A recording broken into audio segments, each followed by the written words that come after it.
우리는 교회 다니면 다 된다고 생각을 합니다. 교회는 내가 출석하는 곳이라고 생각을 합니다. 교회와 나를 분리해서 생각을 합니다. 그래서 나는 교회 다니면 그것으로 만족하며 살아가게 됩니다. 그런데 나와 교회는 분리된 것이 아니라는 것입니다. 예수님은 우리를 교회로 불러주신 것입니다. 우리는 교회의 지체를 이루고 있는 것이고 더 나아가 내가 곧 교회라는 것입니다. 그래서 교회 다니는 것으로 만족하지 않고 내가 어떻게 거룩한 주님의 지체가 될 수 있을까? 어떻게 하면 내가 세상을 변화시키는 주님의 몸된 교회가 될 수 있을까? 내가 곧 교회라는 믿음과 확신을 가지고 살아가야 된다는 것입니다. 주어진 새해에 우리는 어떻게 하면 주의 몸된 교회를 거룩하게 이루어 갈 수 있을까? 어떻게 하면 교회를 교회답게 만들어 갈 수 있을까? 어떻게 하면 교회를 주님이 기뻐하시는 아름다운 교회로 함께 세워갈 수 있을까? 요한계시록 2장과 3장에 걸쳐서 교회에 주시는 하나님의 말씀이 담겨 있습니다. 요한계시록 2장과 3장은 소아시아 지방의 7교회에 주신 하나님의 말씀입니다. 그런데 왜 하필이면 7교회일까? 7교회를 특별히 뽑아서 보낸 것이 아니었습니다. 7이란 숫자는 완전수, 온전수라는 의미를 가지고 있는 것입니다. 교회를 향한 하나님의 온전한 뜻이라는 의미입니다. 따라서 오늘 이 말씀은 오늘 이 시대 주님의 교회를 세우고자 하는 우리 모두에게 주시는 말씀, 이 땅의 교회가 꼭 붙잡아야 될 주님의 말씀이 이 속에 담겨 있는 것입니다. 먼저 첫 번째로는 에베소 교회가 등장합니다. 바울이 3차 전도 여행 때 에베소에 가서 복음을 전하고 그곳에 교회를 세웁니다. 자그마치 3년 동안 그곳에 머물게 됩니다. 사도 바울이 가장 오랫동안 머물면서 목회하던 곳이었습니다. 터키 해변 도시였습니다. 이곳은 소아시아 지방, 지금의 터키 지방으로 들어가는 관문이고 유럽으로 퍼져나가는 길목이 됩니다. 지금은 유적지로만 남아있지만은 당시는 번성하는 도시였습니다. 세계에서 많은 사람들이 들어와 큰 도시를 이루게 됩니다. 선교가 퍼져나가는 길목이 되는 도시였습니다. 그래서 에베소에서 3년간 머물면서 교회를 키워나갑니다. 이 비중 있고 소중한 교회에 첫 번째로 말씀하기 시작합니다. 1절 말씀해 보니 에베소 교회 사자에게 편지하노라라고 말씀합니다. 사자라는 것은 종이요 심부름꾼을 말합니다. 주인이 말하는 것을 그대로 전달하는 사람, 그 사람이 종이요 사자입니다. 사자를 통해서 에베소 교회 말씀을 전하는 사람은 누구인가? 오늘 말씀해 보니 오른손에 있는 7뼈를 붙잡고 7 금촛대 사이를 다니시는 분이라고 말씀합니다. 바로 예수 그리스도를 가리키는 것입니다. 누구도 거역할 수 없는 절대적인 권위를 가지고 모든 사람을 구원하는 유일한 구원자 되시던 예수 그리스도, 교회를 세우시고 교회를 인도하시고 교회를 지키시고 교회를 보존하시는 예수 그리스도께서 말씀해 주시는 것을 그의 종이 받아서 에베소 교회에 그대로 전달합니다. 에베소 교회에 전달된 내용이 무엇입니까? 먼저는 칭찬을 하기 시작합니다. 에베소 교회를 향해서 이렇게 말씀합니다. 내 행위와 수고와 인내를 안다라고 말씀합니다. 안다라는 것은 오랫동안 관찰해 본 결과 내가 어떻게 믿음의 길을 걸어왔는지 나는 깊이 인식하고 이해하고 알고 있다는 것입니다. 에베소 교회에 무엇을 알고 있었을까요? 이 교회는 행위와 수고와 인내가 있었던 교회였습니다. 그런데 여기서 말하는 행위는 믿음 때문에 생겨난 행위였어요. 믿지 않았더라면 그러한 행위를 할 필요가 없어요. 우리는 믿는 것은 어쩌면 쉬울 수 있어요. 그러나 믿음의 결과 행위가 변하는 것은 어려운 일이에요. 에베소 교회는 믿음의 결과로서 바른 믿음의 행위를 한 교회, 믿음의 결과로서 해야 될 수고를 아낌없이 바쳤던 교회, 믿음의 결과로서 인내해야 될 것을 인내했던 교회, 그래서 행위와 수고와 믿음이 있었던 교회. 주님은 그들의 행위, 그들의 수고, 그들의 인내를 다 알고 있었고 이것을 칭찬하고 있다는 것입니다. 이것뿐만이 아니었습니다. 악한 자들을 용납하지 않았습니다. 에베소는 항구 도시여서 세계 곳곳에서 많은 문명, 문화, 종교가 유입되어 들어왔습니다. 그 중에는 교회가 받아들일 수 없는 악한 문화도 있었던 거예요. 그 악한 문화를 들어오지 못하도록 용납하지 않은 단호한 교회, 교회를 교회답게 지키고자 노력했던 교회, 참으로 귀하고 아름다운 교회였다는 것을 알게 됩니다. 이것뿐만이 아니었습니다. 자칭 사도라 주장하는 자들이 교회에 나타납니다. 이들은 순회 전도자들이었습니다. 순회하며 곳곳에 가서 복음을 전한다고 하는 순회 전도자들. 그런데 이 중에 거짓 선지자가 있었습니다. 나는 예루살렘에서 사도였던 사람입니다. 예수님의 직제자였습니다. 라고 하면서 자칭 사도라 하면서 그들이 전하고 가르치는 것이 문란한 것이었습니다. 거짓된 것이었습니다. 황제 숭배를 허용하고 성적인 방종을 초래하고 교회의 타락과 윤리적 부패를 가져오는 이상한 교리를 그들이 가르치는 것이었습니다. 이것을 분별해 내었다는 것입니다. 이들이 거짓 사도라는 것을 시험하여 들추어냈습니다. 얼마나 지혜로운 교회입니까? 그리고 거짓 사도와 맞서 싸우게 됩니다.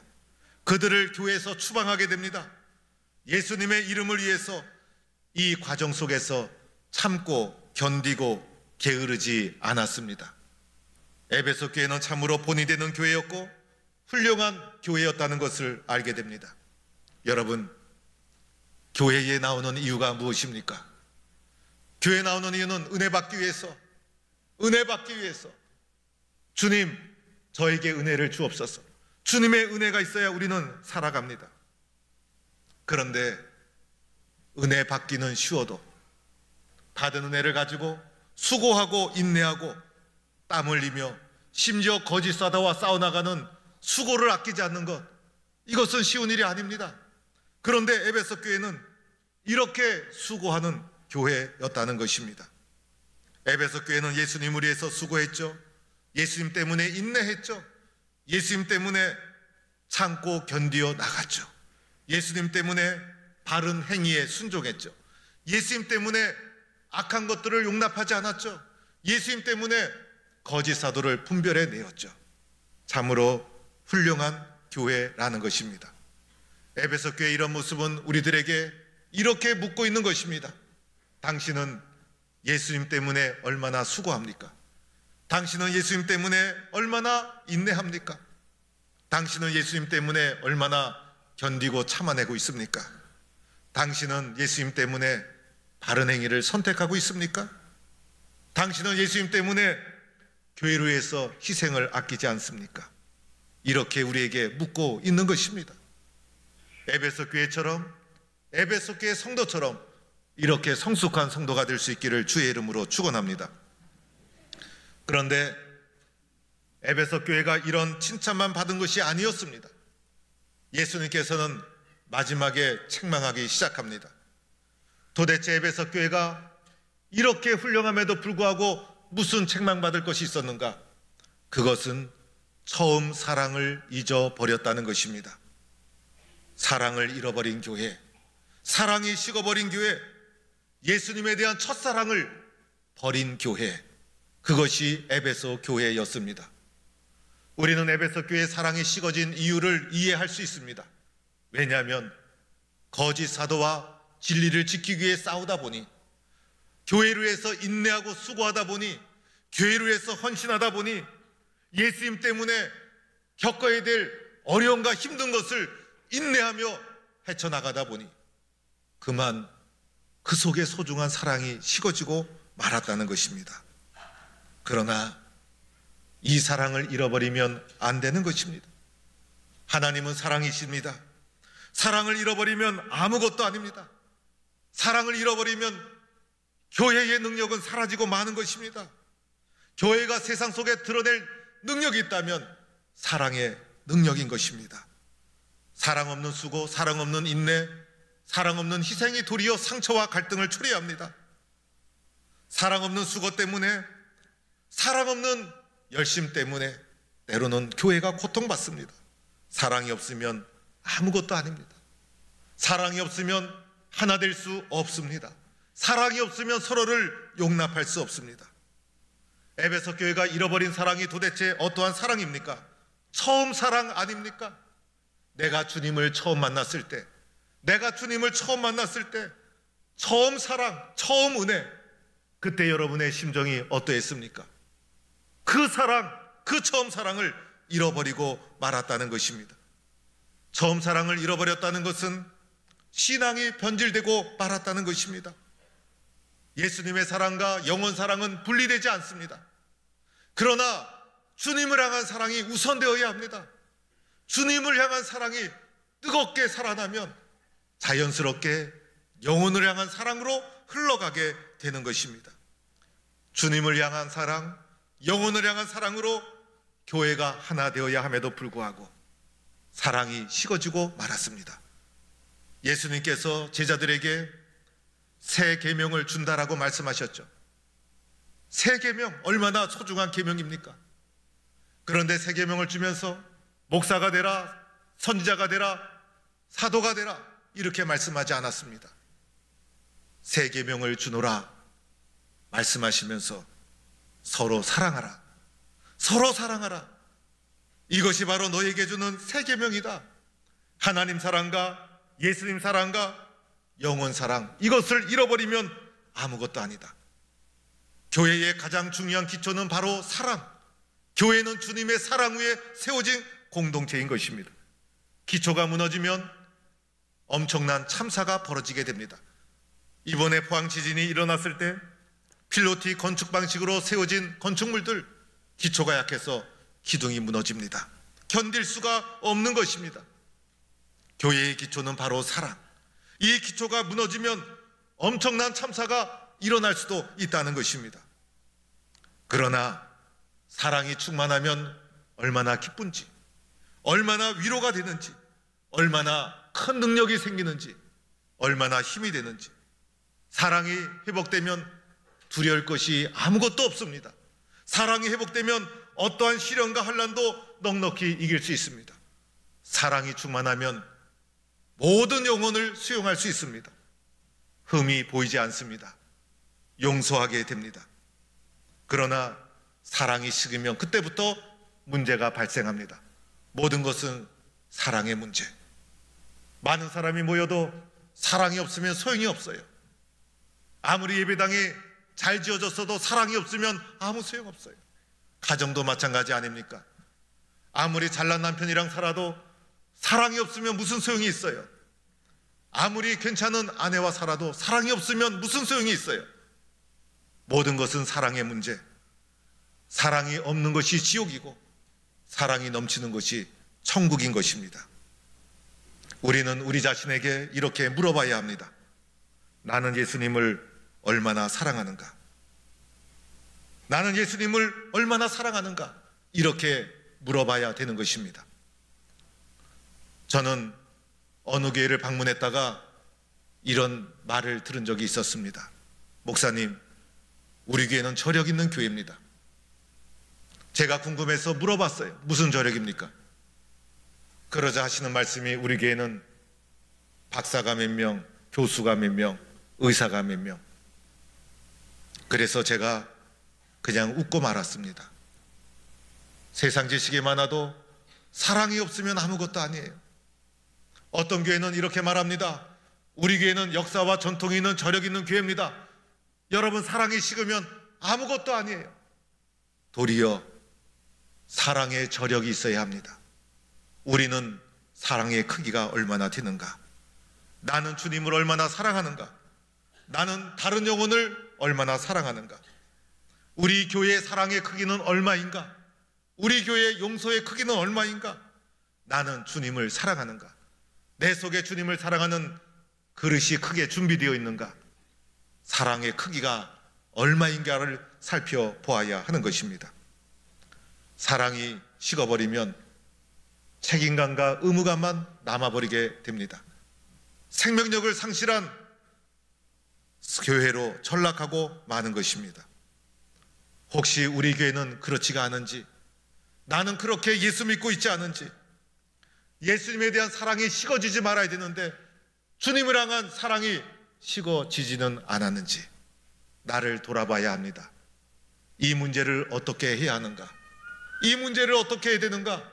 사랑이 식어진 이 문제를 어떻게 해결해야 되는가? 오늘 말씀에 길이 있습니다.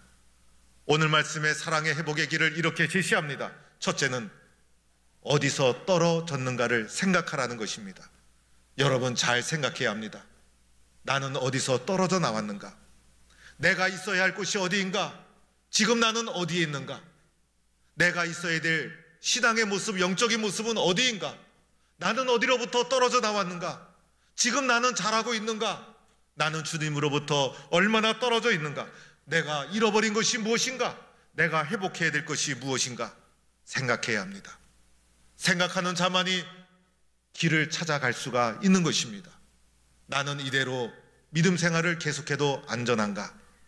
나는 잃어버린 것이 무엇인가? 회복해야 될 것이 무엇인가? 생각해야 합니다.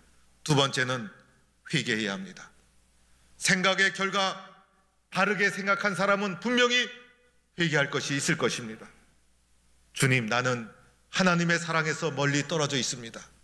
내 마음속에 사랑이 식어져 버리고 말았습니다. 사랑이 식어진 이유가 있을 것입니다. 내 욕심이 있을 수도 있고 나의 불성실한 태도에 있을 수도 있습니다. 회개해야 합니다. 하나님 앞에 엎드려야 합니다. 주님, 제 마음속에 사랑이 식었습니다. 주님에 대한 사랑을 잊고 살아가고 있습니다. 주님, 이대로 살 수가 없습니다. 내 마음속에 사랑을 회복시켜 주세요. 십자가의 사랑이 다시 회복되어야 합니다. 새로운 애는 그대로 살 수 없습니다. 이 모습 이대로 인생을 달려갈 수 없습니다. 주님의 사랑을 부어주세요. 주님의 사랑을 회복시켜 주세요. 주님, 나에게 필요한 것이 있다면 주님의 사랑입니다. 나의 메마른 심령 위에 주님의 사랑을 불일 듯 일어나게 해주세요. 사모하고 기도하는 자가 사랑을 회복받게 되는 것입니다. 세 번째 해야 될 것이 있습니다. 처음 행위를 가져야 합니다. 우리가 기도해도 처음 사랑이 금방 회복되는 것이 아니에요. 내가 처음 은혜 받았을 때 어떤 행동을 했습니까? 처음 하나님 만났을 때 어떻게 순종했습니까? 내가 예수님을 처음 만났을 때 어떤 열심을 냈습니까? 그 행위를 수용해야 합니다. 그렇게 순종해야 합니다. 그 순종이 여러분에게 사랑을 회복시켜 주실 것입니다. 마침내 처음 사랑, 처음 은혜, 이것을 회복해야 합니다. 그것이 바로 주님이 원하는 교회인 것입니다. 오늘 마지막 7절에 보면 이기는 자, 이기는 자, 이기는 자에 대해서 언급합니다. 주님이 원하는 것은 이기는 자가 되어라. 무엇에 이기라는 것입니까? 사랑을 회복하는 길이 얼마나 험난합니까? 내가 처음 사랑을 회복하기 위해서 기도하고 순종하는 그 길이 얼마나 험악합니까? 내가 처음 사랑을 회복하기 위해서 엎드려 기도하고 순종할 때 마귀가 방해하죠. 세상이 유혹하죠. 그 험난한 사랑 회복의 길에 세상의 유혹과 마귀의 방해가 있더라도 믿음과 확신을 가지고 사랑을 회복하는 영적 전쟁에서 승리해야 한다는 것입니다. 우리의 전쟁은 영적인 전쟁, 보이지 않는 전쟁, 이 보이지 않는 전쟁에서 먼저 승리해야 합니다. 환난도 이기고 유혹도 이기고 믿음과 확신을 가지고 그 길을 걸어가고 악한 세력을 물리쳐야 합니다. 세상은 끈질기게 여러분을 쓰러뜨리려고 유혹할 것입니다. 이것을 물리쳐야 합니다. 영적인 전쟁, 사랑의 회복 전쟁, 첫사랑을 회복하기 위한 그 길을 포기하지 말아야 합니다. 우리는 이길 수 있습니다. 주님이 도와주십니다. 이 길에서 이기는 자가 되어야 하는 것입니다. 이기지 못하면 아무 소용 없습니다. 기필코 주님이 원하시는 대로 이 영적 전쟁의 길에서 승리해야 합니다. 이기는 자에게 주님이 주시는 선물이 있습니다. 하나님 나라에 있는 생명나무의 열매를 주어 먹게 하리라. 하나님 나라에 있는 낙원에 있는 생명나무의 열매를 주어 먹게 하리라. 주님이 주시는 영원한 생명, 영원한 기쁨, 영원한 은혜, 세상의 그 어떤 것과 비교할 수 없는 놀라운 영원한 축복을, 영원한 구원을, 영원한 은혜를 이기는 자에게 주신다고 약속하셨습니다. 생명나무의 열매를 주님으로부터 받아 누리는 성도가 될 수 있기를 주의 이름으로 간절히 축원합니다. 올해는 주님 사랑합니다. 주님 사랑합니다. 우리의 심령 속에 주님의 십자가의 사랑이 가득 채워질 수 있기를 바랍니다. 오늘 저녁부터 진행되는 부흥회의 주제가 우연하게도 생명나무 아래서, 오늘 설교 제목과 비슷합니다. 부흥회는 천국잔치입니다. 첫사랑을 회복할 수 있는 기회입니다. 신앙을 회복할 수 있는 기회입니다. 이 천국잔치 은혜 받는 자리는 길을 쓰고 참석해야 합니다. 세상의 약속은 길을 쓰고 지키면서 은혜 받는 일을 소홀히 하면 안 됩니다. 은혜는 자주 들어야 됩니다. 은혜는 자주 체험해야 합니다. 말씀은 또 듣고 또 듣고 자주 들어야, 은혜가 자주 임해야 길이 보이고 믿음이 쌓이고 깨닫게 됩니다. 은혜는 쌓여지는 겁니다. 한 번의 은혜로 세상을 살 수 없는 것입니다. 듣는 자리, 은혜 받는 자리 최선을 다해야 합니다. 나를 위한 천국잔치다, 이렇게 생각해야 합니다. 많이 들어야 길이 보이고 많이 들어야 힘이 나고, 때로는 내 생각과 달라도 듣다 보면 순종이 되고 듣다 보면 이해가 되고, 한 번에 이해되는 것이 얼마나 많이 있습니까? 그렇지 않아요. 또 듣고 또 듣다 보면 은혜가 되고 예수님이 보여지고 믿음의 길이 보여지고 사랑이 회복되어지고, 이번 부흥회가 여러분의 인생에 첫사랑을 회복하는 축복된 자리가 될 수 있기를 축원합니다.